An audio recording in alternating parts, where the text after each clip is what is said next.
Hello, Guardians. Welcome back to Tower Casuals, the Destiny podcast. I'm one of your hosts, Corey Dirrig, and alongside me, as always, is the man who you'll never have to pay an extra $10 for to subscribe to, Josh Finney. Jesus Christ. It has been a week. $30? It's been a week. Yep, we're gonna start off with the river of bullshit tonight. So sorry for everybody who's tuning in for Destiny. We got some other we got two other huge topics to get to real quick. And then we'll hit there really hasn't been much in Destiny the last 2 weeks, let's be totally honest. But we do have some stuff in the community that I want to read and share y'all's takes and borderline essays on the state of the game right now. So let's go ahead and just jump into it, though.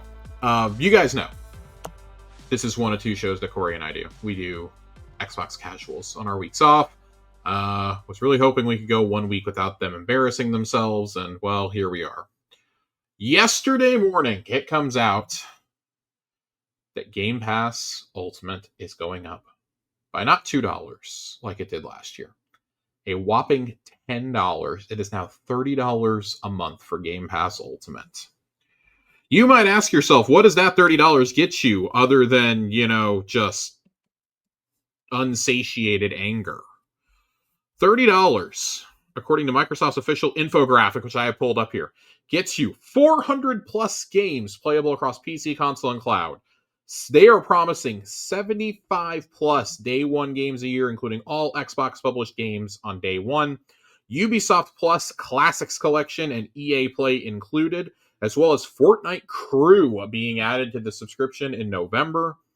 Unlimited cloud gaming at the best quality with the shortest wait times, in-game benefits including for Riot Games and that whole bunch of other free-to-play stuff, online console multiplayer, and play and earn up to $100 a year in the store with rewards. I gotta be real with you, bro. You cannot possibly rationalize $30 for this. There's no fucking way. There is absolutely no fucking way. So I propose we take a moment of silence for Game Pass Ultimate being the best value in gaming. I wonder, because man, it's never been more over than in this moment right here, right now. Right here, right now, he says. Right here, right now. Well, yeah, go ahead, because once I get up on a soapbox, I'm not getting off. I wonder if it has any. I mean, God, everything is going up, right? Like, why? Greed. It's straight. It's unadulterated, late stage capitalistic greed. That's what it is. I mean, I'm aware of that. I just mean yeah, nope. Like the consoles are going up. Yep. The Game Pass is going up because consoles aren't selling and games are expensive to make, and also they don't have enough subscribers clearly to sustain it anymore. And so I don't know, man. I don't know what you do. I get that $30 is still cheaper than buying most of the games that come out on Game Pass, right? But I should also note that I feel like most of this $10 raise is going to Epic and Ubisoft, by the way. Oh, I'm sure. A lot of that is going to Epic and Ubisoft. Yeah. So, I want to read from Ryan McCaffrey. Ryan McCaffrey posted a piece about this yesterday, which I thought was really, really good. It was either yesterday or today. I don't know. The days are blending together. I guess it was this morning. I want to find the exact paragraph that I really agreed with him. So he made note. 14 months ago, Xbox Game Pass Ultimate was $17. Now it is $30. That's how high and how fast the price has risen. The paragraph that I really liked from him, though. I realize we live in crazy times, and Sony and Nintendo are not exactly blameless here either, after each of them raised prices on their own aging hardware in the past year, with Nintendo also aggressively raising software prices for the Switch 2 generation. Blame the Trump tariffs if you want to. Hell, Microsoft does. But I'm sorry, at the end of the day, the buck stops with Microsoft. This is a company with a market cap of nearly $4 trillion, who has done layoff after spending upwards of $80 billion on studio and publisher acquisitions. And it's fair to wonder if those naysayers who question the sustainability of Game Pass and its business model are being proven right with this latest, deepest round of price hikes. What's worse is that in the bigger picture, we've reached a sad point where gaming is becoming less accessible to new players rather than more. Historically, console prices go down and the size and quality of the game library goes up over the course of a generation, leading to more units sold and a healthier ecosystem for everyone. And while, again, the blame for the audience for the absence of that this generation does not rest squarely on Microsoft's shoulders, the actions of Team Xbox are of a company that is not showing a lot of empathy towards its customers as the cost of groceries, gas, and other bare essentials keep going up. These larger economic issues aren't Microsoft's fault, and it has to contend with rising development costs too, but they are choosing profit over players. As such, while I recognize that the console generation is not over yet, it's almost certainly going to be remembered first and foremost for Microsoft's greed. 2 hardware price increases and counting, 3 Game Pass price increases and counting, 1 software price increase so far, and tens of thousands of layoffs, as well as multiple studio closures. It's a monkey's paw situation, really. All Xbox gamers wanted since the beginning of the catastrophic Xbox One era was a steady supply of great first-party games. Well, in 2025, we finally got that. And as I've already mentioned, 2026 is shaping up to be a banger too, but it's coming at the cost of practically everything else. It's not our fault, it's Microsoft's greed. I don't think anybody understands the Xbox ecosystem as good as Ryan McCaffrey does. When I think of people who cover Xbox and have done it for a long time, done it very well for a long time, Ryan's the guy, right? He's one of the old heads from OXM. If anybody out there is old enough to remember OXM, I know Corey and I both loved getting it for it the was a demo paper discs. magazine where they It actually was a paper wrote words magazine. on We paper. got free demo discs every month. It was like a Dude, $10, the demo $11 magazine. It was so cool because, like, remember the PlayStation ones would like come in the sleeve for official PlayStation magazine, and then the Xbox ones came in like the plastic, like thin DVD cases. It was awesome. Oh, it's so cool. It was so cool. Like I loved buying those. And I was more than happy to spend $10 on that. Rather than, oh, I wonder if this game is good. I'd rather just go pay $10 and get a demo disc, right? It was always like 6 or 7 demos every month. It was awesome. I was like how you got the Final Fantasy 11 beta back in the day. It was great. All that aside, I think Ryan makes a bunch of really good points here. And it's the point that a lot of us have been making over the last couple of days. Like, there were so many people rushing to cancel yesterday that the Xbox website crashed. You are like the 3rd or 4th wealthiest corporation on the planet, and you're telling me that your tax write-off of a video game division, you can't just let them kind of do their thing? I don't know. And listen, I have avoided putting too much blame on Phil Spencer over the last couple of years. I think with the Activision Blizzard deal, I will maintain to my dying breath that was not his decision 100%. I think he was kind of told you're going to do this rather than Bethesda, which felt like it was an acquisition of love and an actual genuine care for the catalog. This one felt like they own Call of Duty, go buy them. We are now seeing the crows come home to roost. We've said it since the beginning, since this was first announced. This was never going to be a sustainable purchase. Never. This is the cost of having things like Call of Duty be day one on Game Pass. Yes, you can be happy that it's there. You can rejoice that the day one games are all there. But with a growing library of publishers and developers and more AAA games means that inevitably the price was going to raise at some point. My solution for this was you should have kept the price the same, but say, hey, we're going to introduce Ultimate Plus. We're going to get rid of everything else. We're going to keep Core. We're going to keep Core and PC over here off to the side. We're going to keep Ultimate at $20. We're going to do Ultimate Plus. Ultimate Plus, you get EA Play. You get Ubisoft Classics. You get the Fortnite crew. You get the Riot benefits. And, hey, maybe you include Call of Duty in that tier too. I don't think any of us, well, most of us would not have argued with Call of Duty being moved up to that tier. The problem is if you put one game in that tier, that opens up the door for them to start putting more and more into that tier. That's the issue. That's the only issue with my proposal, I think. Another thing I want to reflect on is how asinine it is that we're paying for online console services in 2025. Like on any of the big three. It's absolutely insane. Well, we're paying for them, and then everything else is going up on top of that. Yes. It now costs $360 a year for 1 year of Ultimate. And keep in mind, Ultimate never goes on sale. Ever. Yeah. Ever. Those sales stopped like 2-3 years ago. Because I used to stock up on Black Friday for the whole next year of Game Pass. I'd get it for like half off. Can't do that anymore. You're lucky to get it $10 off. I did find it very funny that GameStop is pledging to keep Ultimate subscriptions at $20. I don't know how long they'll be able to get away with that for, but they're pledging to keep it at $20 for right now. So I'm actually probably going to go stock up on some 3-month cards this weekend. Yeah. So for someone like me, I want to present this because I know $30. Like, you messaged me yesterday going, I can't believe this. Like, $30, I can't believe this. Yeah. I am already paying $30 a month. Full disclosure, I pay for Game Pass Ultimate and I have Fortnite Crew.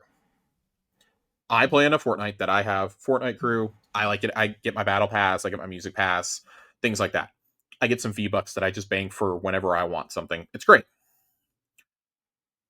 I do not understand for the life of me why anyone who does not play enough Fortnite to finish a Battle Pass, who does not play Fortnite enough to get V-Bucks, or does not have children that play it, okay, would ever sign up for the $30 tier.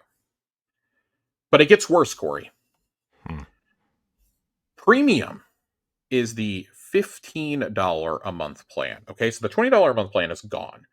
$15 a month. 200 plus games a year. So you're already only getting half the games.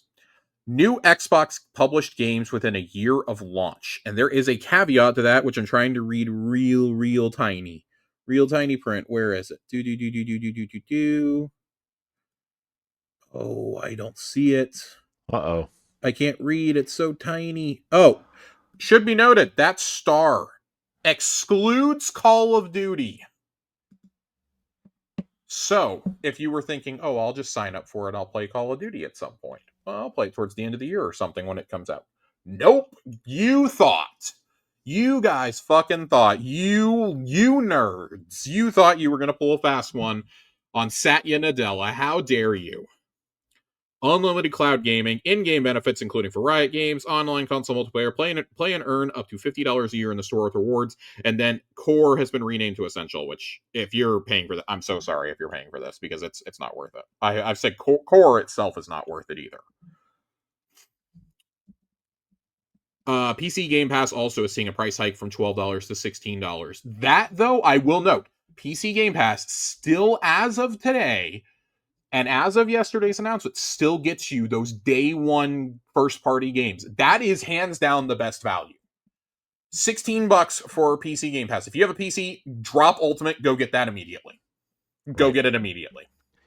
Yeah, I feel like that's the tier that's going to grow the fastest now, especially if like they're really going to push the Windows stuff now and the handheld PCs, and like people just moving off of Xbox because it's so damn expensive. I want to say I want to read this little blurb. I'm getting all this from these are all official Xbox graphics I'm reading from, and I'm reading off Xbox Wire. Ultimate subscribers get access to over 75 day one releases a year. Now they're promising 75 day one games. That means 75 brand new releases on Game Pass a year. That is not sustainable. I'm sorry. It's barely sustainable now. You're fucking shitting me if you think that that's actually going to happen. Games are going to churn out of there at such an impossibly fast rate. Like, so this includes some of the most anticipated upcoming games like Call of Duty Black Ops 7, Keeper, High on Life 2, Ninja Gaiden 4, and The Outer Worlds 2. They really snuck High on Life 2 into there, didn't they? These join a growing library of more than 400 games playable on Xbox consoles, Xbox PC, and Xbox Cloud, with more than 45 new games added today. What they're not telling you is all of those basically were Ubisoft classics, except for, I believe, Hogwarts Legacy. Hits like Blueprints, Claire Obscure, Expedition 33, and Hollow Knight Silksong, plus exclusive benefits like access to EA Play. Now, I will say, I have played a multitude of games on Game Pass that I would not have otherwise played. Okay. I feel like I more than get my value out of it. And I will add this caveat. It is because I primarily play on my Xbox. I very sparingly use my PS5 or my Switch 2. In fact, I had to make sure that my software was up to date on the PS5 so I can play Yote this weekend. Right? It'll be the first time I've probably turned it on like all year. For being totally frank, I actually don't know if I've played it since like Helldivers 2 and Final Fantasy 7 Rebirth last year. Excuse me, Astrobot. I played a lot of Astrobot. So it's been almost a year. It's been almost a year since I played Astrobot. I don't play my Switch a ton. I'm playing Hades 2 on it right now. Amazing game, by the way. Might be my front runner for game of the year. Up there with 33.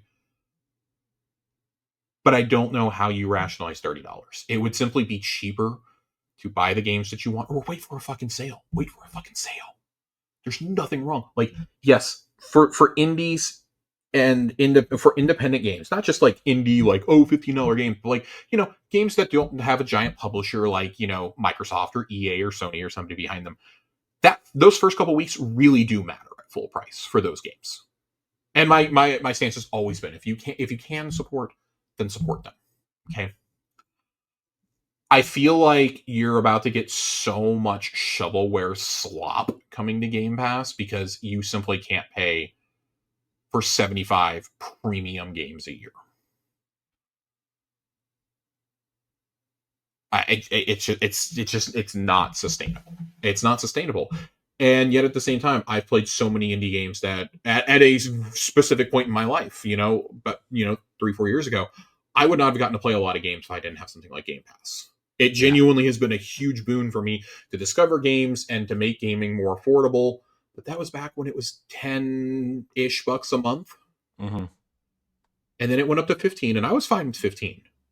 Then it went up to 17, and I started being like, I don't know, 20. I put my foot down. I was like, I can't go. I'm not going beyond 20. I'm just not. I'm not going beyond 20. And I'll tell you right now, if games were still on the disc when you bought the goddamn game, I would be canceling my Game Pass tonight. The reality is, and this is where I have problems with the GameStop memes, right? I am not rushing out to defend the $1 trillion company, but it's hilarious that GameStop is like, oh yeah, you can come in store and buy a game, oh, bet you feel bad about dissing us now. Like, no, I don't. You sell a lot of fancy coasters. That's what you're selling, a lot of expensive coasters and Switch 2 games that aren't actually on the cartridge. That's what you're selling. You're a Funko Pop paradise. And trading cards that are like 50% marked up. Not a joke, by the way. Actually not a joke. So where does that, I guess my whole thing is, and this is something like I want to get into it on Xbox Casuals next week. I don't want to derail the entire show on this one topic tonight, but I have had several people ask me in the last 24 to 36 hours, including Jiggly Panda in the Discord, which I wanted to make sure I got to this one tonight. Is it time for me to just get a PC and keep my PS5? Man, I'm going to be real. I think the cost of entry to get an Xbox at this point is damn near the price of what you can build a PC for. If you were to go out and buy a Series X brand new today and sign up for a year of Game Pass Ultimate, you're getting real close to an entry-level PC build at that point. And it's really frustrating that an ecosystem that I truly love. I have so much love for Xbox. Like, y'all know this. I have a ton of love for Xbox. I can't support this. The only reason that they will continue getting the $30 from me is quite literally because that is what I am already spending every month. And there's a whole nother conversation we had about like digital ownership rights and things like that, which I've been on a crusade about for a while now. That if there was some way to guarantee that, then I'd be going and buying games digitally right now. Like what this will do for me though is this will actually actively push me into PC building. Yeah, I've been hemming and hawing, and I don't know if I want to do it or not. So, this is actively pushing me to it. I was thinking about digital ownership recently, and I don't know how I don't even know where we would talk about this or if we ever would need to talk about it or not. But like, I was thinking about how like people are so obsessed with like the physical discs or like physical carts or things, right? And like a lot of early disc era games are starting to experience disc degradation because they're not being used, right? They're just sitting in their cases. And I almost wonder if the way around that would be like, okay, you purchase a game digitally, right? It's on your hard drive or your SSD or whatever. Mm-hmm. And then I wonder if there could ever be a way for either Microsoft or Nintendo or Sony or whatever. Probably not Nintendo, because Nintendo doesn't like good ideas. But like to buy some sort of cartridge or memory card or something, essentially, that you could store the digital game on, right, and like have it tied to your gamer tag or something. Like, as long as it's on this card, only that gamer tag can use it, but it will still play on every machine, essentially. Mm-hmm. Like, and it essentially, like, I mean, I know like logging in and downloading it on another console is Yeah. essentially that, right? But like in Right. terms of preservation, Because like I still have 360 games that way. yeah. And so like, That's I've carried Ultimate Alliance and Rock Band with me all these years. yeah, I mean that's Also dying this week. I mean, I also still have like Transformers that way, Cybertron games, which are super expensive right now. So yeah, I think it's a bigger conversation to have. yeah, Probably not here, but like, I mean, it even applies here, the Destiny content vault, right?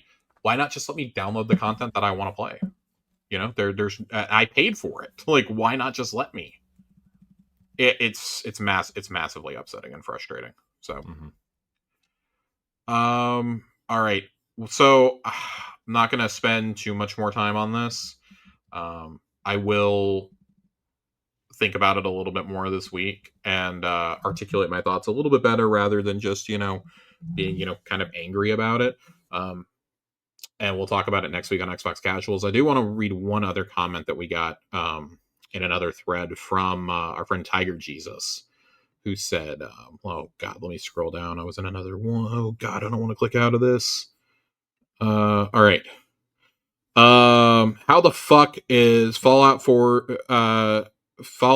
GTA Plus, every season pass for Halo, Overwatch, and Sea of Thieves is not included in the price hike is beyond me. I do actually agree with that, because I think that instead of going out and getting like Ubisoft perks and Riot perks and Fortnite crew, like, why not add perks for the games that you own?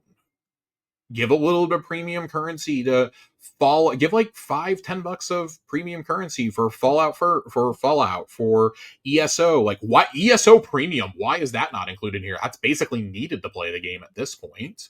right. Why are Halo season passes like not included? Now I get that there's a different one every month, right? But like, maybe you get like a couple tokens to get like 3 season passes or something. Right. Sea of Thieves has a new one every like 3 or 4 months. Why not include those with this, right? Like, at least then it's like, well, this is first party stuff. Like, that's the one thing I will laud Nintendo on for Switch Online, is they did it 3 times and then never again, of giving you some of their expansion content. The Mario Kart 8 track pack was huge. That's their biggest game. Yeah. And they just gave it for free if you had Switch Online expansion pass. Yep.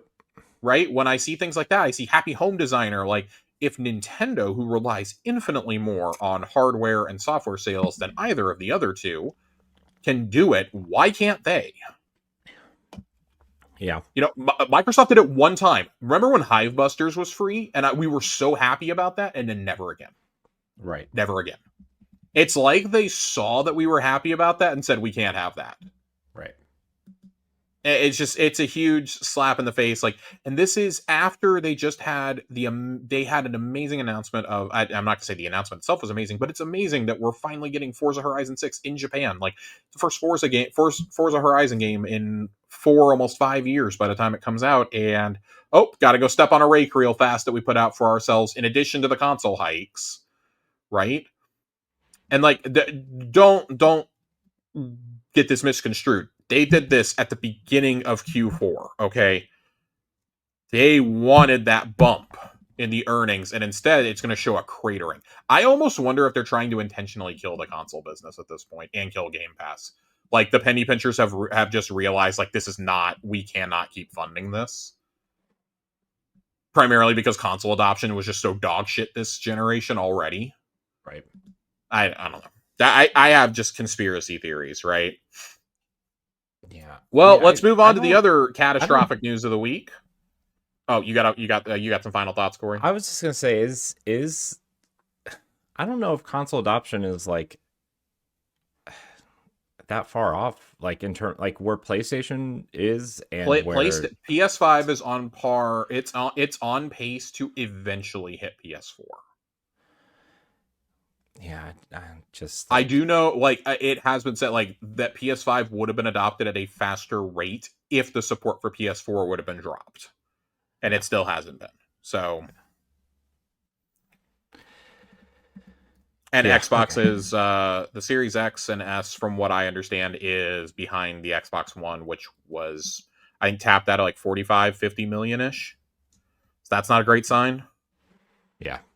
It basically only exists in North America and barely here anymore. Costco isn't selling it anymore. So Yeah, the rumor is Target's gonna stop selling at the end of the year. I mean, Target basically stopped like 2 years ago, so I'm not surprised. They stopped selling software years ago, at least at mine. Yeah. Mine. They have a whole like digital card section, Yeah. which is really depressing. Nothing like giving somebody a digital gift card for Christmas. All right. All right, let's talk about the other news of the week that we were requested to talk about by a few different people. EA has been bought for $55 billion by a private equity firm. It is a group of investors led by Saudi Arabia's public investment fund and Jared Kushner's affinity partners. Jeez. This is catastrophic in more than a few ways for EA. First of all, I will say, for as much outcry as I saw over the Game Pass stuff, I have seen infinitely more people be like, fuck EA. We already didn't like them, and now they've gone and teamed up with a horrible autocratic regime and the son of a certain president of the United States of America. Fuck this. It has led to widespread concerns. Apparently, EA had like $20 billion in debt or something. Yeah. And this is all happening a week before Battlefield 6 launches, which is, I would say, their most anticipated game, not in the Jedi series in probably like 6-7 years. Yeah. Like, I struggle to think of the last EA game, like outside of the Battlefield 1. I don't know. Apex Legends. Apex Legends was a free to play game though, and it shadow dropped. So I don't know. Regardless, like Joseph Ferris is never making another game for EA. I'll tell you that much. But yeah, it's inspiring dread. This is from PC Gamer. If the deal earns shareholder and regulator approval, it'll be the largest leveraged buyout in history, and it's already inspiring dread in fans and EA developers alike. So gotta talk about this. It's been a publicly traded company since 1990. Blah blah blah blah blah. At the most basic level, a private equity firm is an investment management firm that raises money from different sources and uses combined capital to buy companies. Most of the time, they buy privately held companies, but sometimes, as the case with EA, they purchase public companies and take them private. Typically, private equity firms buy or take a stake in established companies with strong long-term growth potential, but have areas that can be improved to create value for the investors. They're identifying mobile revenue and DLC specifically here, microtransactions. Leveraged buyout means the company is bought using a combination of borrowed money or debt and private equity. Company's balance sheet is used as collateral against loans taken out to purchase it. Reading that might produce. Oh, excuse me. The leverage in a leveraged buyout is debt, and crucially, the collateral for that debt is the assets of the acquired company, not of the private equity firm itself. Oh boy. Reading that might produce a faint tingle in the back of your mind. You might be wondering, if private equity firms can take out loans that only their companies are responsible for, could they bleed more money out of a value company that they paid and avoid any consequences when that company goes bankrupt? Yep. That is what's happened to a lot of local news, by the way. Like, as someone who wanted to go into journalism, that is what has effectively killed print journalism in the United States and is very rapidly killing local television news. Yep. Just for reference. I seriously, PC Gamer had an absolutely incredible write up on this. I'm trying not to just read the whole article to you, Do, do, do, do, do, do, do, do. Private equity has maimed retail franchises like Party City, has brutalized digital media outlets like Gizmodo, and demolished local news across the United States. It's left hospitals full of bats and increased mortality in retirement homes. A report using S&P data found in 2024, private equity-backed companies accounted for more than 10% of all corporate bankruptcies and over 50% of bankruptcies, with over $500 million in liabilities. But despite their role in precipitating bankruptcies, private equity firms often emerge financially unscathed.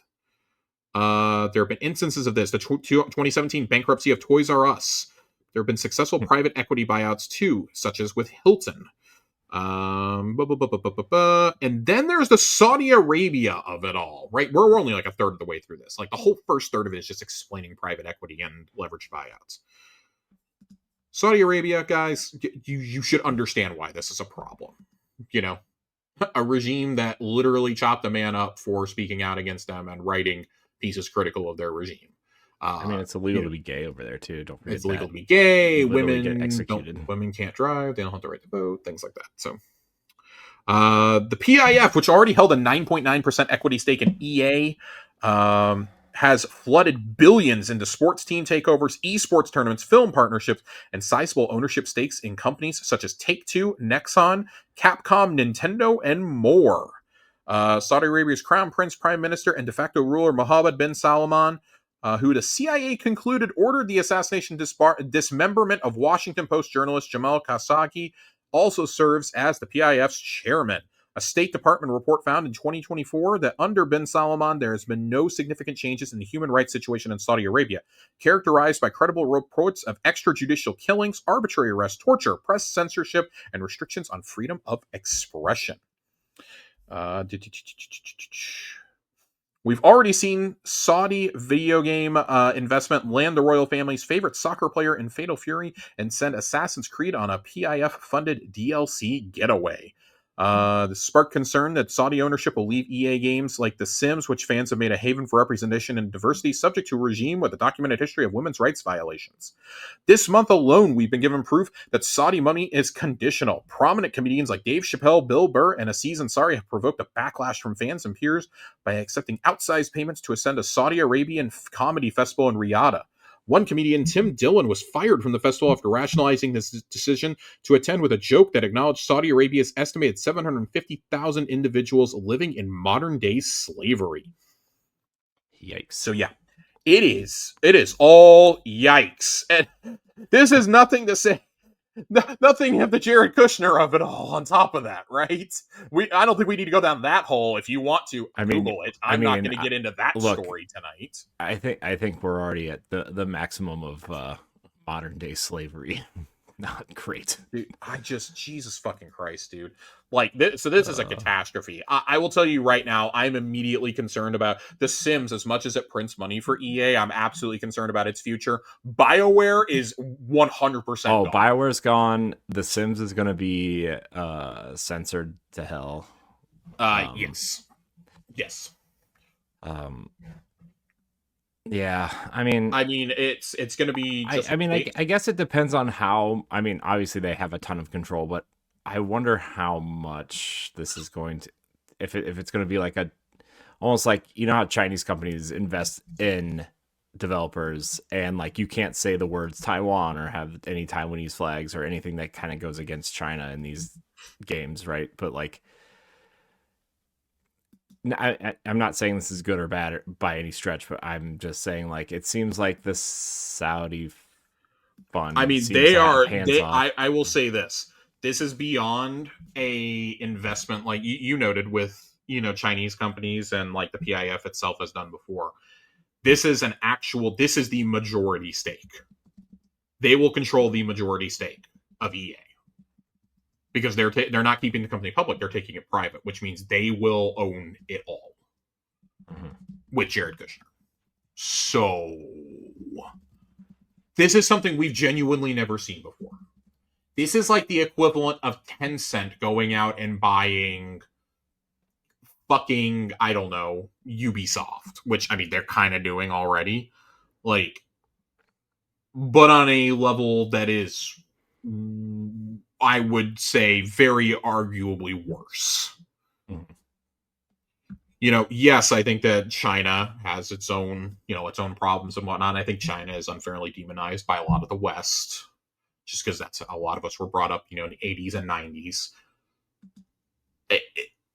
I don't like when countries get to own stake in companies. That's why I've been watching the news with a lot of like, don't like that. Of like, for example, the U.S. government buying a stake in Intel. I think it was Intel that they did. They're prohibiting Nvidia from providing chips to China, things like that. I don't like it when companies get involved on that scale, because this is stuff that should be accessible to the world and to advance us forward and things like that. And I think, like, yes, I know that EA is a video game and entertainment company, right? But like, I do think that, like, we just talked about The Sims. Like, look at what The Sims does, for representation. Look at what BioWare games have historically done, right? Mhm. Mark Dara did a whole piece on YouTube the other day. He was the producer behind the Dragon Age games, for example. He left back in 2021. He suggested EA may be looking to sell off some of its biggest IPs and studios in order to service that $20 billion debt.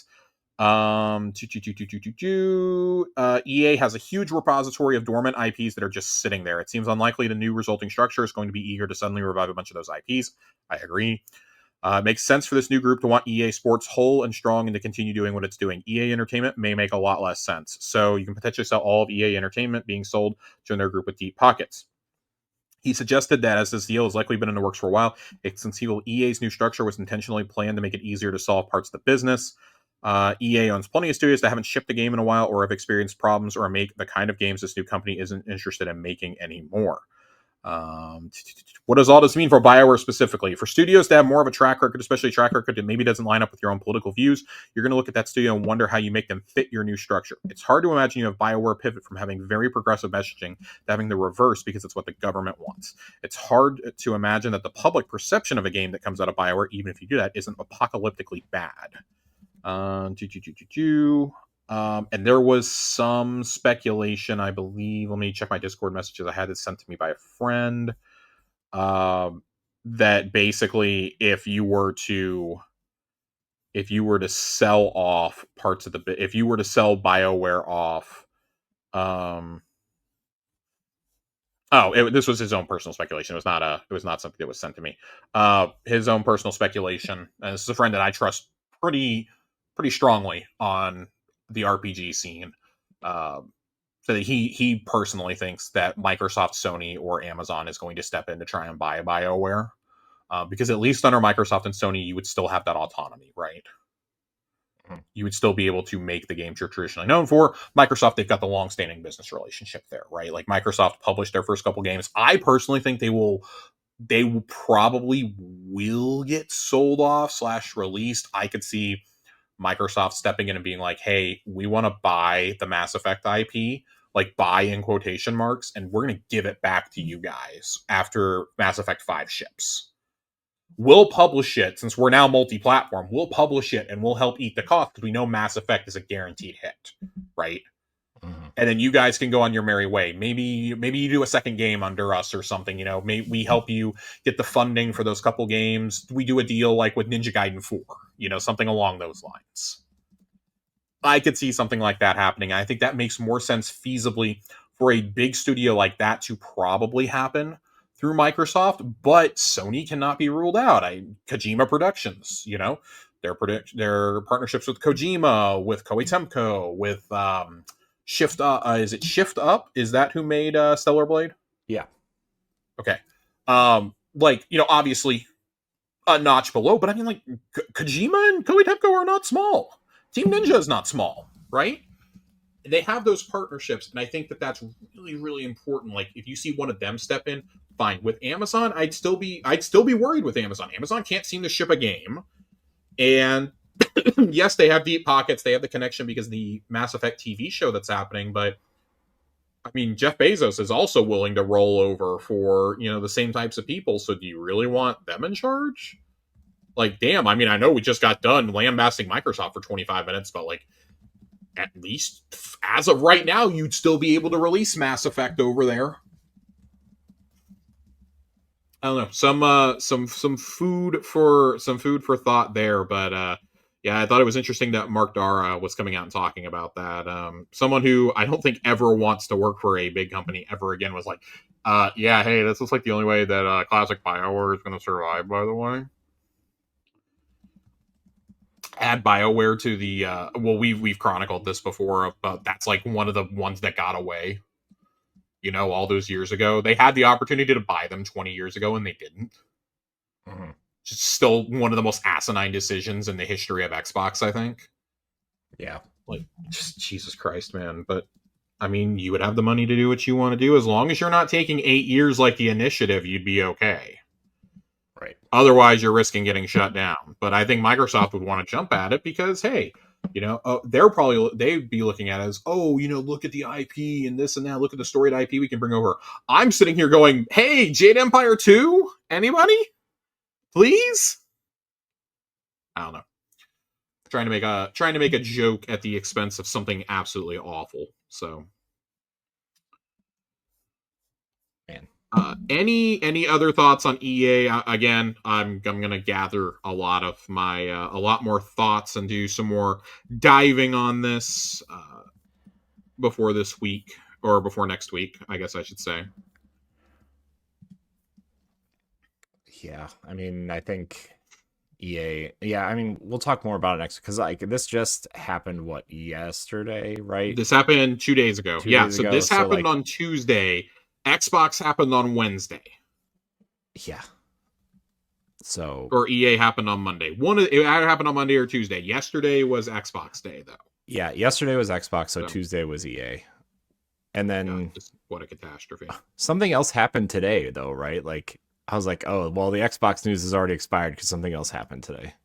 But I don't remember what it was. I don't even know, and I don't want to ask. Yeah, I don't really remember what it was, but I don't know if I want to know what it was at this point. I don't know if you do either. I'm gonna just, you know, when we talk about it, the next Xbox casuals will be.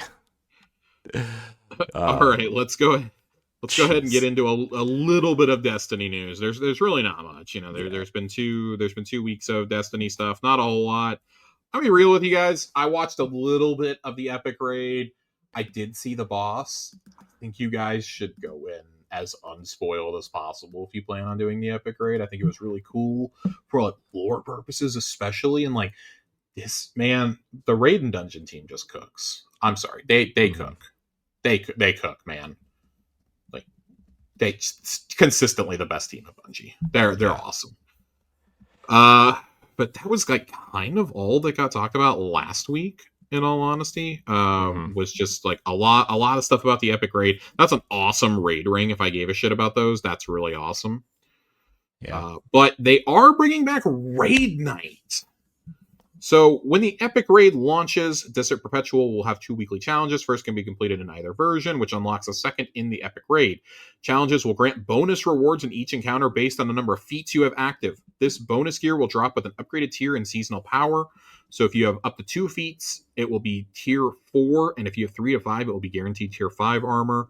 And then based on your current power, you will get +7 and then decrease from there. But if you're like 4 to 500 like I am, it'll be +3 on every piece of gear for your challenges, which is awesome. 500 plus is going to be +2. Finally, we're getting challenges. We should not have had to beg for this. Improving the raid gear and feat experience. We're improving all drops from Desert Perpetual, starting with the release of the Epic Raid. All gear from Desert Perpetual will drop at tier 3 minimum with an increasing chance of upgrade based on the number of active feats. Upgraded gear will have a chance of dropping with a large boost to seasonal power, blah, blah, blah. We just read that. But for example, if you have 3 feats on, your tier 4 chance is high, tier 5 chance is low, and you will get 20 spoils instead of 5 to 10. If you run 4 or 5 feats, you are getting 30 spoils per encounter, which is awesome. If you're still looking to craft some weapons from older raids, I mean, if you're doing 4 and 5 feats, you're probably not looking to do that, but you'll buy a whole bunch of weapons and armor from the vendor now.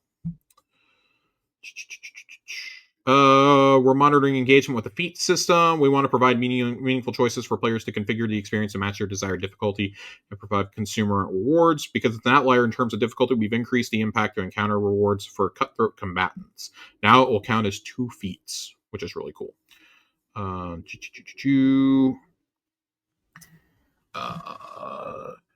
Full Clear was created to address feedback from players wishing to continue earning power and loot from raids even after their first run of the week. Every time you complete all encounters in Desert Perpetual, Epic, or Base, you will receive powerful drops for all encounters, refresh the locks on all hidden chests, and reactivate the Full Clear bonus gear chest earned from Corregos. The above details are a lot to digest. Our goal is to give players a big chunk of rewards and power on their first run each week while still providing rewards for those doing full runs after. Cool. I don't know why this was not a thing. I will say getting the still getting like decent gear after your first run of the week is really nice. I will say that. Speeding up the power climb on October 14th. Changes will focus on solo, fire team, and pinnacle ops. We are working to make similar changes for Crucible ops and Desert Perpetual in a later patch. Every grade for each power range is getting power drops improved, whether you're just getting started or pushing your way the last few steps before the power cap. There's a whole chart here. You guys can go look at this. I'm not going to sit here and try and decipher this, but basically suffice it to say that if you're getting an A in anything, you're going to level up just hella fast. Like your Grandmaster completions are going to go from +2 to +3s. Ultimates will go from +1 to +2, and things like that.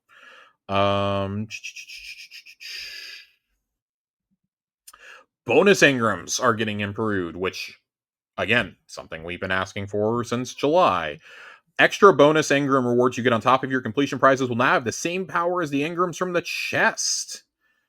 How good these extra rewards are will depend on your grade, so activities with bonus engrams will always give you the chance to earn more rewards that it will progress your power even further than before. I believe that is also dropping on the 14th. Portal difficulty tuning. This is a really big one. For me, they're adjusting it. So advanced will be at -10, expert -15, master at -20, grandmaster at 25, ultimate at -30. That is the delta cap for damages. You will no longer be able to overlevel PvE in portal ops. We are trading this aspect of the system for more consistent combat and power experience as you earn new tiers of gear to grow stronger, more freedom to select mods, blah, blah, blah, blah, blah. Delta caps. These are a restriction on how close you can approach the level of an activity with your own power level. If an activity is power 200 and above, to portal level 200 and has a delta cap of -10, the activity will get easier as you approach power level 190. In this scenario, once you reach 190 or above, the difficulty will always be as if you are -10 power level. I do like that a lot. Yeah, I think that is a fair trade-off, especially for the more casual players among us. Mm-hmm. I really like that. Yeah, matchmaking quick play will retain fixed power levels. Go ahead. I was just saying, yeah, I think that's good. I think it's great.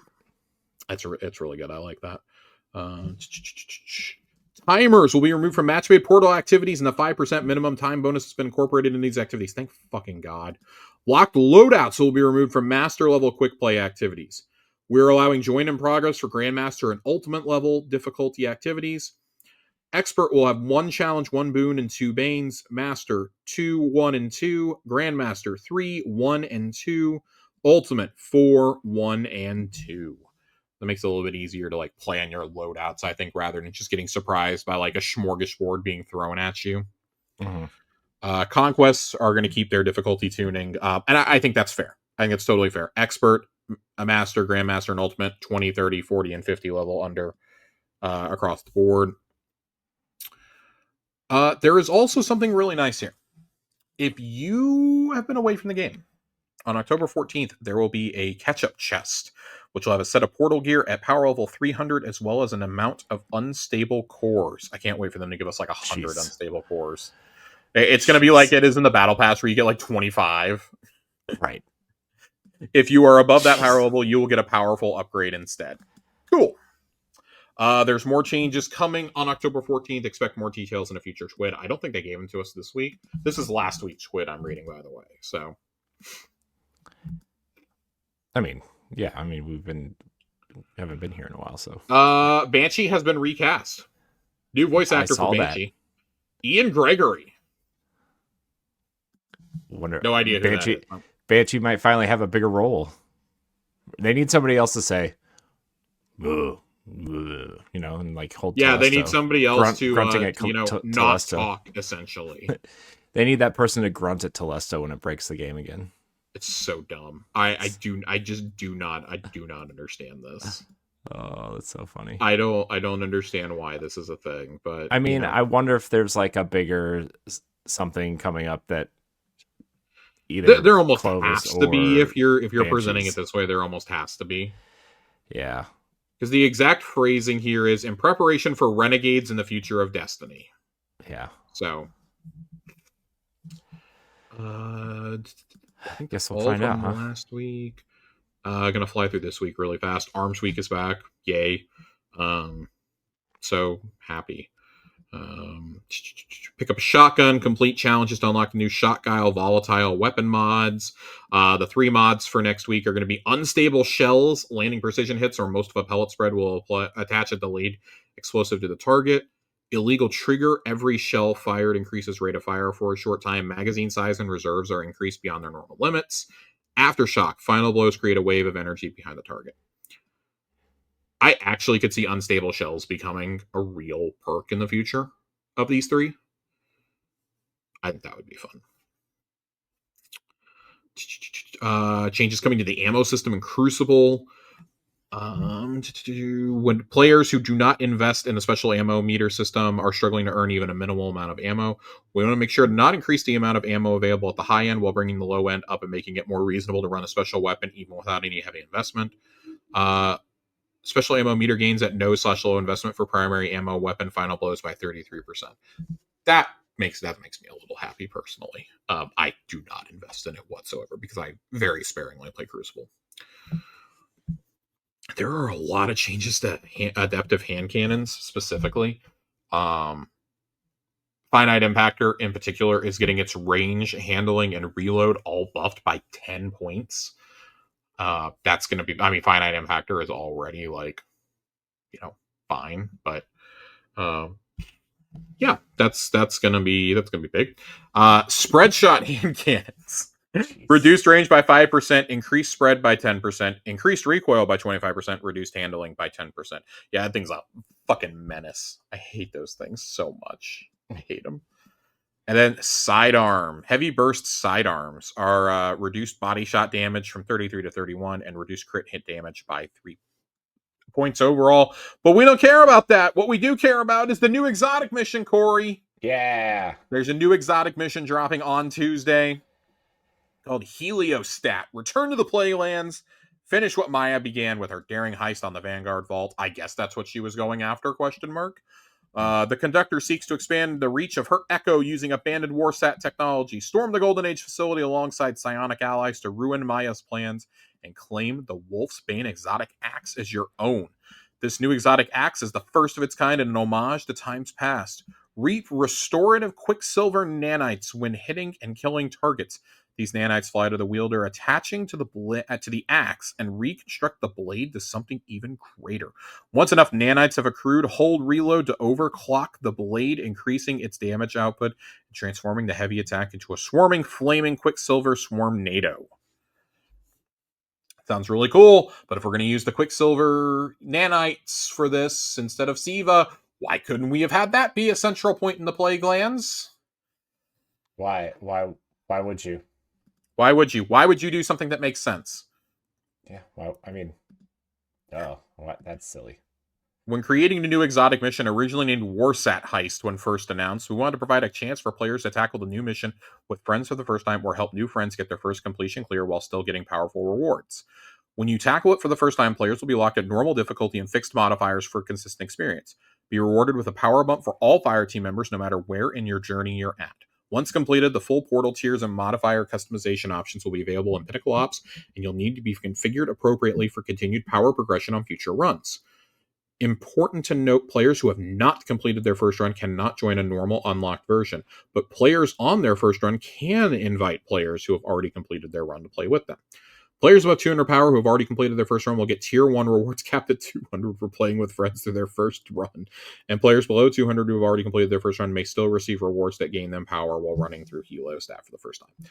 I think this is going to be a cool mission. I'm excited to see it. It's the one thing I'm excited about between now and Renegades, I think. So, God, I hope it hits. I've waited for an axe for like 8 years. Just, it's a shame that it's coming when the game is in the state that it's in. Yeah. And yeah, I can't believe I'm going to say that. That's it. That's all we got for TWABs, but we do have a lot of things from the community that I wanted to share. I've been really down on this game the last couple of months, really dating back to last year. Part of the reason that we took the show to being every other week was I was simply getting too burned out playing the game. Trying to keep up with everything on a weekly basis, and trying to do a show on top of that, work, having a life, things like that. It was getting very difficult. And I'm really glad we made the transition when we did, because, man, the last 3 months post Edge of Fate have been really brutal. It was really fun there for those couple of weeks, and kind of since the beginning, maybe middle of August, it's been really rough. It's been really, really rough motivating myself to go play. And a couple of you wrote in. Fox texted me about this yesterday and was like, hey, or 2 days ago, I guess it was on Tuesday, and was like, hey, I got a piece I want to write. He's like, I'm gonna post it. I'm just letting you know it's not directed at you guys. It's not directed at our community or anything. But I wanted to put something out there. I wanted to read a little bit because Fox posted that, and then we got Nadiki and Titan, who also wrote essays of their own. I'm not going to read the entirety of these comments because it's just literally it's 7 paragraphs each, and I don't have it in me on a Thursday night to do that. But I want to read a couple things that stuck out to me from each. So Fox says, after the launch of Edge of Fate, this game was met with such praise for the narrative and storytelling. The only gripe people had was, oh, Matter Spark isn't cool. Too bad, Crimea River. You think it's bad because it's a mechanic. Now, if it was a raid-specific mechanic, you would have called it groundbreaking. If you disagree, cope. Portal wasn't the greatest, but we've seen improvement and more changes are coming to it. So the way I see it, it's still way too early to tell. This was a god-awful mistake. It took 1 week for everyone to be asked for it to be reverted. Again, way too soon to make that kind of judgment and be a backseat game dev. Mind you, this company is running on a skeleton crew right now. Ash and Iron. Bungie said this would be comparable to Into the Light, and it is. Near identical even. We got a new game mode and some new weapons in the suite. What did Into the Light give us? A new game mode and a few weapons in the suite. Only difference is Into the Light was seen as one of the greatest things to happen to the game. It's the same thing. And to further the point, we have some reused and reissued assets added in with this update too. Into the Light, same. So tell me why Into the Light was praised, but this needs to be rolled back when they're on the same side of the same coin. But this has me really heated. I apologize. I'm reading Fox's entire thing. You're fine. Topic that really has me heated. Over the last few days, I've seen numerous creators in the Destiny space saying they are done with the game, many of whom made whole videos or tweets to essentially shit on and slander the game. The very game that made them as big a person as they are. Respectfully, without this game, these people wouldn't be playing Destiny for a job and instead would be at a 9 to 5. These videos and posts provide nothing constructive to give to Bungie. Instead, it's just bullshittery followed by the only thing that can save this game is Destiny 3. No, it's not, because then everyone will complain, oh, I have to spend money on this new game just to lose all the time money up and into the second one. So, if you cannot provide anything constructive to get Bungie, then don't say it. Bad criticism from the outside will create more bad morale on the inside, creating a bad product for us to play. If you really want to exit the game in space, then just say, hey, I'm not having fun right now, so I'm going to stop playing the game. Be conscious that just because you are not having fun does not mean others are not. I'm having a great time in the game right now, just tired of the nonstop negativity towards a game company we've all poured so much of our time into. A game we genuinely do care about. It would be nice if instead we could foster more positivity towards it. Before I get to Nadiki and Titan's responses, which this is going to be just a gross, compartmentalization of what they said. No. I am not doing this to shit on Fox. I want to preface that right now. Fox knows I'm not doing this to shit on him. I think Fox knows that we don't do that. We like Fox. I understand where you are coming from. I don't think that anyone has attempted over the last couple of years, through all the ups and downs, to be as positive as we have tried to be. I think that generally on this show, for the most part, the Revenant and the Portal of it all aside, we have tried to be as transparent and fair as possible with our criticism, right? Right. I want to start with the creator part of this. I want to start at the end and work my way backwards. I understand why creators are now saying this. And it is most of those creators that you were saying are just shitting on the game and are like, oh, I'm done playing Destiny, blah, blah, blah, blah, blah. Great. We're going to see most of them at Renegades, by the way. Most of them are going to be back in 2 months. But also a lot of these creators, like Dado, for example, straight up said he's stepping away until Renegades. And that a lot of it is because of the community. He basically said to Gethalia, I want to actually pull up exactly what he said because I screenshotted it. I think I posted it to another Discord chat. I want to read exactly what he said. So Gathalion tweeted out, how long before Dado doesn't Destiny? And Dado replied, don't worry, the community will push me out well before the game does. Pretty soon, tired of this. And he followed that up like 20 minutes later with a tweet that he blocked all replies to, saying, I got to take a break. I'll see y'all in Renegades, essentially. If the game is to a state where people like Dado and Aztecross and Scarrow are ready to step away, we have to have a bigger discussion about the state of this game. That is not, oh, some streamers are upset and blah, blah, blah. No, those are like 3 of the biggest dick riders of this game. And who I also think, as much as being dick riders, I think that Aztecross and Dado actually offer very constructive feedback and have for a very long time. If they are to a point where they are ready to step away, something has gone egregiously wrong in how this game is being mapped out and released and updated and things like that. Mm-hmm. Something has gone egregiously wrong. This goes beyond, Fox and I were talking in DMs because I was like, I don't really agree with that thesis, but okay. And I says, some of the people he specifically said were Glad and Sweat, and Dado was put in there. I was like, I vehemently disagree on Dado. I don't think anybody has been as much of an advocate for Destiny to be good as people like Dado and Bife and Scarrow and Aztecross. I know it's a joke, like, oh, Scarrow just loves everything Bungie does. Like, the other guys, though, like, I feel offer fairly constructive criticism and are all at the point where I gotta step away. I'm done. I gotta step away for a while. And that echoes my own feelings, right? And I'm going to be real. Yes, Edge of Fate had an amazing campaign. You can have an amazing campaign and a dog shit live game at the same time. It is totally possible to have that. I did not have as big of a problem with Matterspark as some, but I understand how interacting with the environment in that way repeatedly can be really annoying, especially in darkness zones, especially in the Mythic campaign. If you haven't done the Mythic campaign, I don't want to hear that you like these abilities, because let me fucking tell you something, it sucks. It fucking sucks, man. That Cyclops, those dual Cyclopses are one-shotting you while you're in Matterspark. It is not fun. It is not fun at all. I disagree with if this was in a raid, this would be praised. No, I actually think it would have gotten the exact same response because it is such a sharp deviation from what we are used to in Destiny. My problem isn't doing these abilities. My problem is that we got these abilities when we need more investment and more options in subclasses like Stasis and Strand. That's my problem with getting these abilities. And I did not mind them. I love Metroid Prime. For instance, Metroid Prime, I've talked about it a lot. I love the Metroid games. This is clearly inspired by Metroidvanias. If you gave me the option between having destination abilities that are going to be used for one destination and then never again, they weren't even used in the raid, which blows my mind. I really thought they were going to be used in the raid. But if you give me a choice between that and new supers and abilities for Stasis and Strand, I'm going to take the latter every single time. Every time. It's not even a question. Or, oh, we want to add some more to Prismatic or more perks to the exotic pool for your class items. Great. I'll take all of that before I will take any of this destination nonsense, right? Mm-hmm. My other thing is with Ash and Iron, I'm this is why I am presenting my rebuttal now, because I know what Nadiki and Titan are about to say. I disagree on the comparison to Into the Light. Yes, Into the Light did have reprised weapons. It did have reused assets.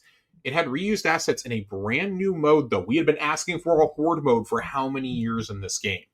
We got that. It had a narrative. There's more narrative in that than in anything in Ash and Iron. It was a reprised suite of all sorts of weapons from across Destiny's history, including several that had never been updated, like Luna's Howl, for example. Luna's Howl, Midnight Coup, like these weapons are back. They're back. They haven't been brought back, since the great sunsetting incident, right? And you got some of these classic weapons back and great, and this and that. What I think you're forgetting is a lot of us praise Into the Light because of the other half of it. Pantheon. Pantheon is the best end game thing they've ever done here. I did all 4 weeks of it. I'm telling you, I have never had more fun in the end game than I did with Pantheon. I've never been more excited to go raid, to do things at a harder difficulty. I learned how to do legit Riven for this. I did legit Riven. That's like the coolest thing I've ever done, is doing callouts on Riven. It was awesome. It is such a cool... Seeing double rolls for the first time blew my mind. It was so awesome. We were doing it legit too. Only on the runs where we were trying to run through really fast were we cheesing it. We didn't know how to cheese it that first day. It was awesome. It was fucking cool. So I gotta say, like, I feel if you did not engage heavily with Pantheon, then yeah, I can see where you would draw the comparison, right? But I mean, I think the weapon suite was better in Into the Light. Those weapons were legitimately really, really well done when they brought them back. We got perks brought to weapons that had never been brought off of their weapons before, like Magnificent Howl, for example. Recluse came back. Master of Arms is on weapons now. Like, legitimately changed the way I think that we thought about the weapon sandbox going into the Final Shape. And the Final Shape was just, I think we think so highly of Into the Light because we were coming out of this long 6-month season. We hadn't had anything in a few months. It was like a little bit of water before, it was like the last pond of water at the Oasis before we get to town, right? And we all remember like how good Final Shape was, right? And I think a lot of us have fond memories because we kind of look back at it and we're like, man, if those have been like the last two things that we played, I think we could have just left the universe there. Yeah, I would have always wondered what could have happened, but if, you would have shown me this, like, as much as I love Edge of Fate's story, I see everything that's happened to the live game and I'm like, nah, I'm good. Yeah. I'm good. I would have been okay with leaving it there. If those were my two choices. And that's despite how much I enjoyed Heresy, right? Yeah. So, Nadiki, God bless him. Sorry, Fox, I'm going to bite back. I'm glad you feel positive about the game. And to be fair, I say all that I say everything I said as in my rebuttal to Fox out of love. He knows I'm saying it out of love. I'm not putting him on blast. I know there are people enjoying this game. I see it every day in the Twitter comments. I see it in the Reddit threads. It's just those people are a growing minority, or a shrinking minority. I guess I should say not a growing minority. They are a shrinking minority at this point. I'm glad that you are enjoying this. This is going to be the first season pass I do not finish. I'm going to be really, really just blunt. I was talking with Saint about this earlier. It's going to be the first time that I think it was yesterday, actually. This will be the first time that I don't finish the season pass. And that's crazy for me to say out loud. I've always finished a season pass. I've never gotten to like the last 3 or 4 weeks without finishing it. Yeah, since we started doing this show, I think you've completed every single one. I'm like, I went and double checked. I went and double checked at the kiosk, and I have finished every single season pass since they started season passes with Shadowkeep. For 6 years, I have completed every single pass. This will likely be the first season I don't do that in. Because I'm just not having fun. I'm straight up not having fun. So, Nadiki, Matterspark is overhated, but the portal is not. They've gutted the core of this game for the half-ass infrastructure. They removed reputation and vendor tracks, so there's no reason to visit vendors anymore. Agreed. I didn't even think about it from that perspective. Director was an awe-inspiring system map full of content, and they move it all to a boring stream with some square buttons. Don't necessarily agree with you there. I think the director was complicated for those of us who were not playing every single day. Hell, I played this just about every day, and I still had trouble finding things at times. But there's a way to have a happy medium. Anybody remember that little the little pinnacle track that we had in Destiny 1's map right above where it like said like the world or something, or the name of the expansion or whatever, and you had icons that had like the weekly raid, the nightfall, and things like that all accessible right there? That we need something like that. That's what you needed, not the portal. You needed something like that. with like you had your rotating daily story or your daily heroic or whatever it was called. Like that's what you need. You needed something like that. You could have had you could have had the weekly raid, the nightfall, an exotic mission that rotates daily. Put that on a daily thing. Put your daily story for Edge of Fate there, and I don't know, a daily solo op or something. There you go. Boom, boom.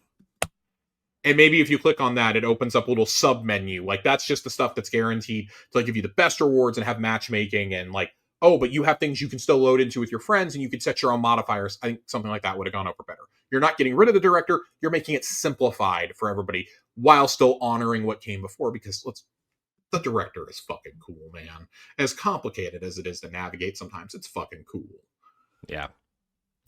There's no way of visualizing how much content the game actually has, and why isn't the Sunless Cell Strike available anymore? Why is everything aside from the featured handful of portal activities each day not match-made anymore? Game feels lonelier than it ever has. Agreed. There's the fucking nightmare of a power grind. I'm not gonna even get into that because I've said my piece on the power grind. I'm very upset about the power grind. I am glad that they're making steps towards the power grind, but it's too little too late for me right now. This is shit that should have been done, and I know it's not as easy as flipping a switch. This proves to me this was not play tested.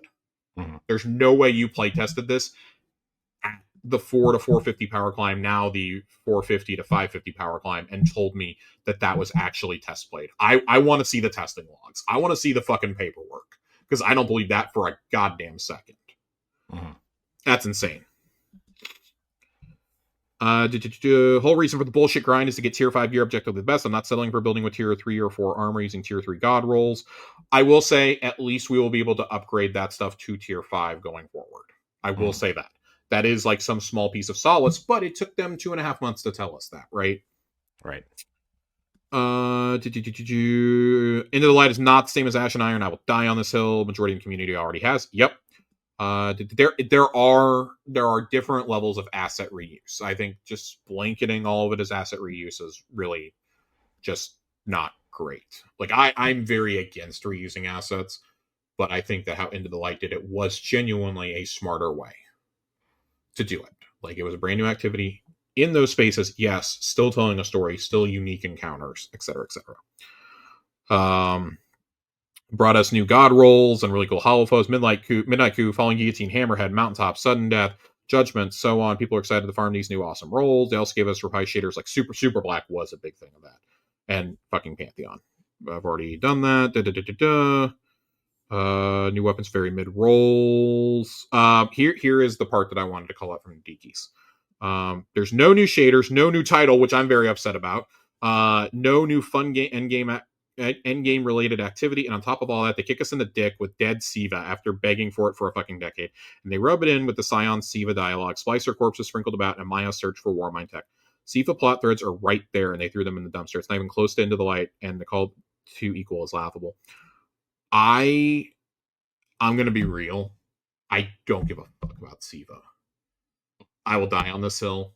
I don't care about Siva. I think a much more interesting way would be that Maya is trying to get and you could have done that. You could have tied Neomuna into this, right? We all know that, the Neomuna nanites are evolved from what the Siva particles used to be, right? Like, we canonically destroyed Siva at the end of Rise of Iron. And I want to be really, really clear about something. I've seen a lot of people bring this up. Well, Cade came back. Yes, Cade 6, a living person, a living robot organism, came back. That's not the same as bringing back an entire thing of technology that we wiped out. I think those are two very different things. Cade was very specifically brought back by the Traveler's Light. That is the Deus Ex Machina of it all. Right. It is two totally different things. I'm not saying that's what Nidiki's saying, but I have seen a lot of arguments for that, and it drives me fucking bonkers. Yep. It drives me fucking bonkers. You can tell a good Warmind heist story without needing to go back to Siva. I actually thought seeing the corpses strewn around was really cool, but man, it's not the Plaguelands without Siva. Let's be real. It's just not. It looks dead and dull and lifeless, right? Which, I guess it should after Siva, but there's 4 areas, and 2 of them are technically the Rocket Yard and the Divide. It's lame. Sorry for feeding into the negativity. There's barely anything positive to say about the game right now. New Malpus is cool. Agreed. Really like that. Sword glitch was fun. That's about it. Sorry if this came off as mean. I'm just really sad a game I've had so much fun with is in this awful of a state. I want the game to be better. I'm D2's biggest copium huffer. Even I can't stand up for it right now. It's pretty much how I feel. And then I want to read Titans. Titan only gave us oh Jesus, never mind. I thought that he only gave us 3 paragraphs. He gave us 7 also. Oh gosh. I'm not going in. He said, "Let me start my dissertation." Jesus Christ. God. Praise for Edge of Fate here. Blah blah blah. I'm sure Finn remembers time back in Season of the Witch where I was in your shoes, Fox. Of hey, negativity is getting to be too much. I love you. I fundamentally disagree. I don't mean to shit on you. I'm a very firm believer. Love what you love and tune out everything else. That's what I do with the MCU. I want this game to succeed, and my ultimate frustration is I can see the potential. And every time they build momentum, they put a shotgun to their knee and blow it right off. I don't know where else to assign the blame besides obviously the executives at the top. Portal is terrible. I don't know how they thought they would ever work out. Blah, blah, blah, blah. He brought back something I completely forgot about because I did not play a lot of Year 1. There was the 5 of Swords, which you could use to customize modifiers of your Nightfalls. Nobody liked it. Now they have made the main part of the game just like that. The power grind is damn boring. I'm at 412 and I just can't do anymore. I'm at 404 and I totally understand. Size, aim, and power, the way the portal scales power, it doesn't feel any more difficult than when I was at 200 power just starting out. None of the activities feel rewarding enough aside from a few exotic missions and crawl activities, etc. I personally don't feel there is a future where Destiny is successful and the portal remains in the game. I largely agree with that. Armor reworks, new topic here, has been 50-50 for me. Stat rework and armor bonuses are great and welcome change. However, the lack of armor archetypes is ridiculous. It's constricting when it comes to builds. There's no way to build into super and weapons on the same armor piece. Weapon rework has been good, except I still don't like how there are 0 craftable guns. I miss crafting. I agree, man. I agree. I was totally in on crafting. Crafting kept me playing, chasing those red borders. Now I just don't care. Now I get a roll and I'm like, good enough.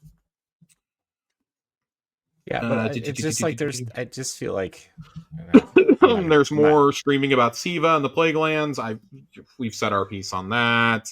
Go ahead, because I do want to read his last paragraph here. Yeah, I guess like my thing is like I feel like the time to put the grind in for especially those red borders, right, is just not there. It's not there, and I feel like that's just not great. I don't know. I have a lot of feelings. I feel like I'm just repeating ourselves from the last like 3 months though. It's just like, it's just yeah, anyways, just continue. I'm just repeating us from the last 3 months. I just needed to like I don't know, squeal it out for a minute. Yeah, I want to read Titan's last paragraph because this really resonates with me. I've been a staunch defender of Bungie for years, but I can't do it anymore. I'm not mad. I'm not even jaded. I'm tired. I'm tired of the constant build up of amazing things only for them to be walked back or ruined because of tone deaf and opposing decisions from what the community is asking for. I am tired of begging and pleading for Bungie to listen. They say they are, but refuse to show it in any meaningful way. I cried actual tears when they say the Steam player counts only 9,000 players on. I love this game and I don't want to see it go. It's been with me since middle school and helped me get through extremely tough times, but I've come to the realization this just ain't it. I won't ever feel disconnect. I will still be invested in the lore, even if it's through YouTube, but I'm done spending time and money on it. I love the game and this community, and it hurts to see it go this way, but Bungie truly has backed themselves into a corner I don't think they can recover from this time. And I wanted to read Titan's last paragraph in full because I think that's where a lot of us are. I was talking with a friend of ours the other day, and he told me that, after the Epic raid, he was going to be done. He's going to be done playing. He's probably going to, refund the rest of the year or something because there's some weird Steam loophole because it's like banned in Russia and Ukraine or something that like anybody who wants a refund can get one apparently. Yeah. So he's like, oh yeah, I'm gonna go do that. By the way, I do not recommend doing that. I think that's ridiculous and you're toying with getting your Steam account banned. I think if you do that. But I totally understand not wanting to spend more money on this. I bought the Year of Prophecy. I will be playing Renegades. I'm genuinely interested in Renegades. But as Saint was telling me yesterday in our chat, it really feels like more than ever, this is the make or break moment. Like this is it. Like we've said it for a while, but like I was telling him, I was like, I can't bring my exact words were, I cannot bring myself to give a fuck anymore. And he says, just take the break, play Renegades, see how you feel after. However, Renegades does really determine how I think it's supposed to say how well Renegades really does determine a lot of stuff for the next year of Destiny 2 if there is one left. Mm-hmm. And we were talking about how like we're basically only logging on like once, maybe twice a week. He's logging on for trials. I'm logging on to, run a few pennies at the beginning of the week and get my weekly track done. And that's about it. Yeah. Last week was the first week since Edge of Fate came out that I didn't. Oh, excuse me, the second week since Edge of Fate came out that I did not finish my weekly rewards. The first was when we had to go out of town for a funeral, but it was the first one where I like consciously just was like, I don't really feel like playing. Like I logged on a couple times and just like kind of sat there in orbit and was like, I don't really want to play this, and logged off. And it's a shame because no game feels like Destiny. But there's so we talk about this every week on Xbox Casuals. It feels there's so much coming out. Like I just got Hades 2. I still need to play Donkey Kong Bonanza. Borderlands 4 just came out. Ghost of Yotei comes out literally when you're listening to this. Ghost of Yotei is out. Like Outer Worlds 2 is coming out this month. Keeper, Ninja Gaiden 4, Black Ops is coming out next month. Battlefield is next week. These are all games that I want to play. Metroid Prime 4 is in December. These are all things I want to play more than Destiny right now. With the exception of Call of Duty. I will say with the exception of Call of Duty. Yeah. Yeah, Call of Duty, man. So, listen. It's Game Pass. I'm pulling up to play it. I just spent 25 minutes batching Game Pass. I'm pulling up to play it. I'm interested in the futuristic storyline. I'll say that much. If it's included in my subscription, I'm going to play it. Do you have anything else that kind of add on community sentiment? I don't really have anything else. I don't want this to become like a bi-weekly, or bi-monthly, I guess I should say, shit on Bungie show. Yeah, because that's what Fireteam Chat ended up becoming for the last. Yeah, like, and 6 months I don't run, want to right? do that, So, but I'm also not going to sit here and like fake being happy. If there's something to talk about that I'm happy about, I'm going to talk about it. Like I'm stoked to talk about the Exotic Mission for better or worse in 2 weeks. I'm stoked to talk about Festival of the Lost when it happens. yeah. I think this Arms Month thing that they're going to do in November could be really interesting, and we should be getting a ramp up on Renegades info here really soon. We're only 2 months out from Renegades. I'm still interested enough to see where this goes, but I mean, it's outside of the expansion. And I think I'm excited because the expansion is going to have lore with it. There's just none of that in the seasonal content anymore. And that's, as somebody who loved chasing the seasonal titles and getting them, it's a bummer. Mm-hmm. It's a real big bummer. Yeah. Anything else? We do have one positive piece of news. I want to go out on something positive. Bring it positive. Bring it home positive, Josh. Stewing in this negativity. I need a positive. So pick me up. I wanna make sure that I read this correctly. Saint actually sent this to me and let me know what was going on because I had missed this. Hillary Hitty has become the global franchise director at Bungie for Destiny 2. Now, you may be asking, what does a global franchise director do? I believe the previous global franchise director was Mark Noseworthy. I want to say it was either Mark or it was Justin Truman. It was one of the two guys. It was Mark. It was Mark? Okay. Mm-hmm. Now, what got me really excited was I really like where she comes from. She came from first of all, so I can't believe I had to go to LinkedIn for this. Started EA, was a global product marketer for them, specifically working on BioWare products. Went to go be a brand manager at Bethesda for 4 years, specifically working on stuff for Starfield, ESO, Ghostwire Tokyo, and Evil Within 2. Went back to BioWare and was their global brand manager for a year and a half, and then was a full-time producer and then lead producer on the next Mass Effect. So, take all that however you will. I think getting some fresh blood in here is what's needed. I really desperately think that it's needed. Yeah.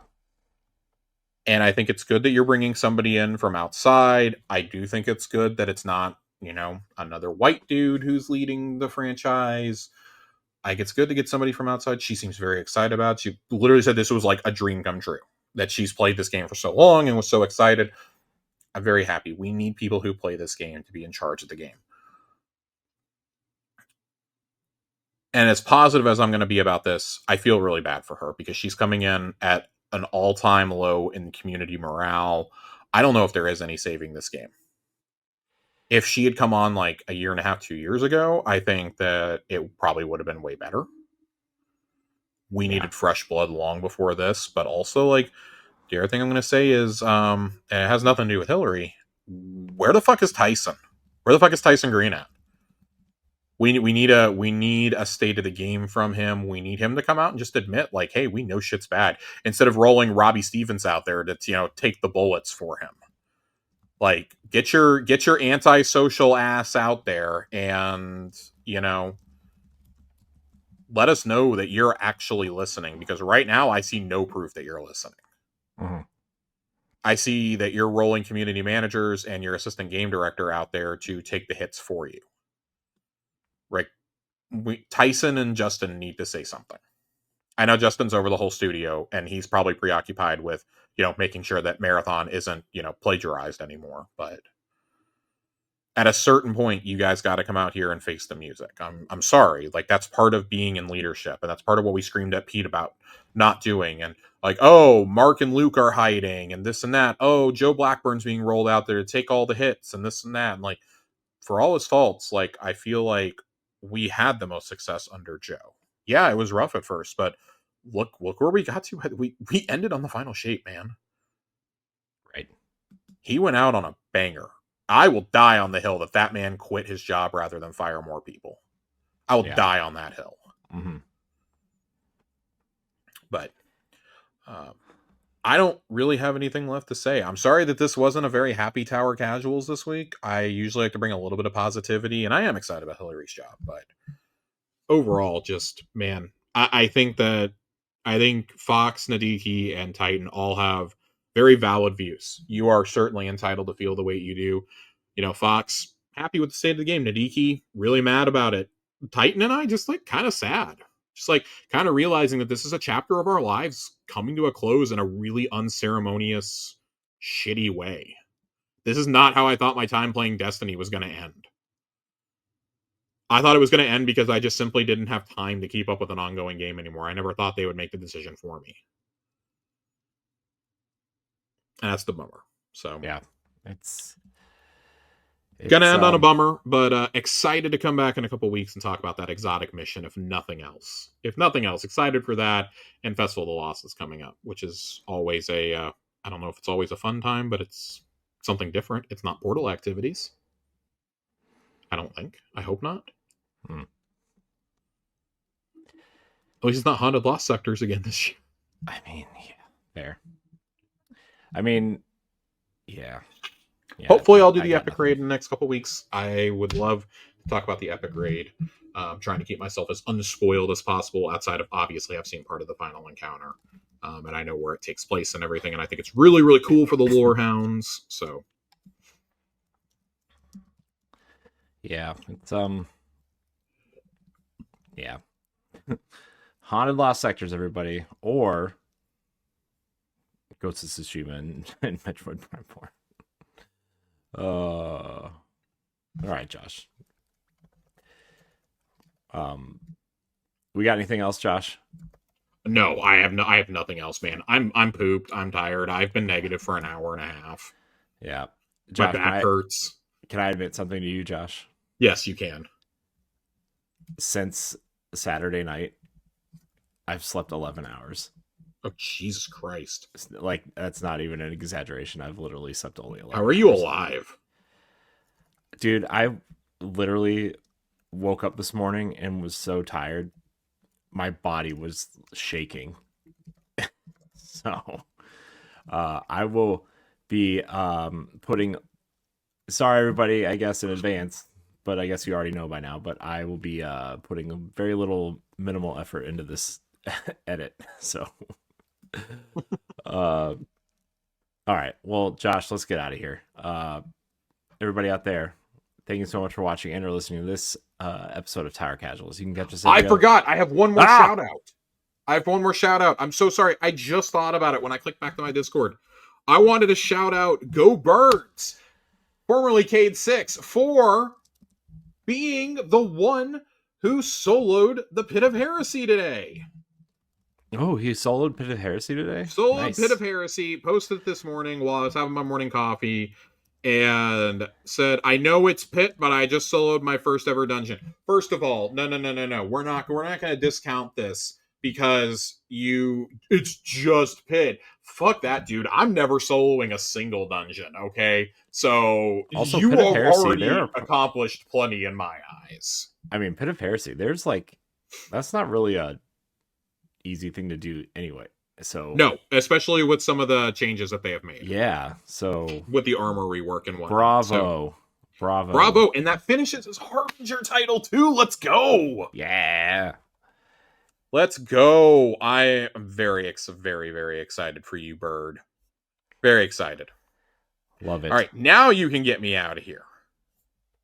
Yeah, we're gonna get out of here. Everybody out there, thank you so much for watching and or listening to this episode of Tower Casuals, the Destiny podcast. You can check us out every other Friday. You can subscribe on YouTube. You can listen in your earbuds on Apple Podcasts or Spotify or wherever you get podcasts. Josh, thank you for your time tonight, as always. Where can we find you? I guess nowhere. We don't really do that ever. Nowhere. Nowhere. It's just a habit. I'm tired. I'm sorry, everybody. I know. I get it. Anyways, everybody out there, thank you so much for watching and or listening. Until next time, we love you. Goodbye.